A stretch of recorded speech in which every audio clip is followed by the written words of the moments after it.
Welcome to the Jobnik. Tal Heinrich, spokesperson for Israeli Prime Minister Benjamin Netanyahu. Tal, you're here in our New York studio. It's great to have you here, especially right at the conclusion of this phone call. We just heard from John Kirby wrapping that call at the White House a few moments ago. You have fresh response from the Prime Minister's office. How did you hear the call went? It was a good call, as far as I understand. Washington and Jerusalem, we see eye to eye on the necessity to eliminate Hamas. We all want to see the 134 hostages back home, and we understand that Hamas can be no more, and Gaza can never pose a terror threat to Israel again. While we are working on achieving these war objectives, as we have defined them in the war cabinet and the unity government that we have in place right now, we all agree that there has to be minimal civilian suffering, minimal civilian casualties in Gaza, and we're working taking unprecedented steps to reach these goals, while Hamas, they're trying to do, as you know, exactly the opposite. They want to maximize the suffering in Gaza. They want to maximize civilian casualties in Gaza because they believe that international pressure could be used as leverage against Israel and let them live another day to carry out another October 7th massacre. John Kirby, as I mentioned, is still briefing at the White House right now. You and I were able to hear some of that together. We just turned some sound. This is what he said right out of the gate, talking about this call between the two world leaders. Why this apparent shift in policy today?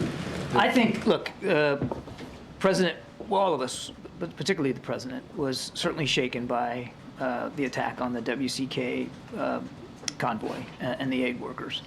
As I said earlier, it wasn't the only event. There had been others like that, humanitarian aid convoys coming under fire and losing people. And the president felt strongly that it was time to talk to Prime Minister Netanyahu about his concerns. Okay. So that was John Kirby. Obviously, that wasn't regarding the call. That was regarding a change in policy.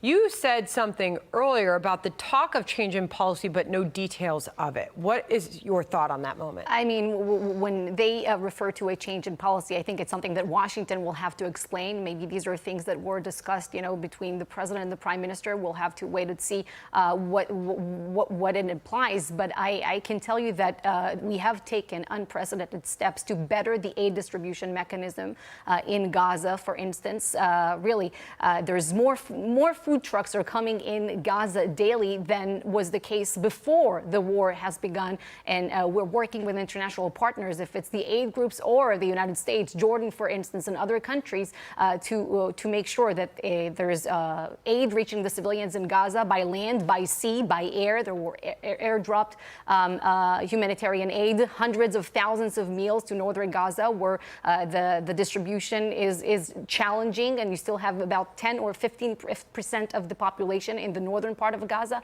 So we are taking a lot of steps, and it was indeed a terrible tragedy. We were shaken by this tragedy. It was unintentional. It was a mistake that followed misidentification when we're talking about the World Central Kitchen, and we've taken steps to make sure that a tragedy of this kind will not reoccur. There's an investigation underway, the findings of which will be made public, and we have set up a situation room to better the coordination between the aid groups working on the ground in Gaza. One of my colleagues calls them, the unsung heroes of armed conflicts, and make sure that aid reaches those who need it.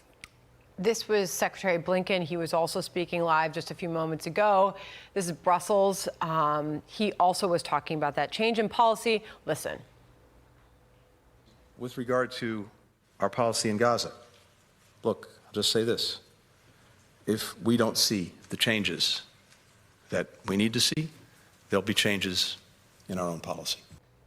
So this is the messaging. How would you characterize this moment in the war? You see, first, it's every moment in this war, including right now, is a moment for moral clarity.